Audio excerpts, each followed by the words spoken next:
একটা জিনিস খেয়াল করে দেখবেন, যে মানুষগুলোকে হারানোর ভয় করবেন সেই মানুষগুলোই সবার আগে আপনার থেকে দূরে চলে যাবে।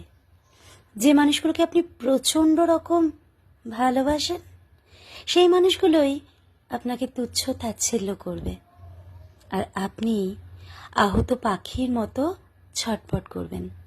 এছাড়া আপনার করার মতো কিছুই থাকবে না। চলার পথে মনে হবে কেউ যেন কাঁটা বিছিয়ে রেখেছে, প্রতি কদমে আপনার পা ক্ষতবিক্ষত করছে, তবুও আপনি কিছুই করতে পারবেন না। তাই কখনো কারো কাছে খুব বেশি প্রত্যাশা করতে নেই। কেউ থাকতে না চাইলে জোর করে আটকে রাখবেন না, বরং হাসি মুখেই বিদায় দিন।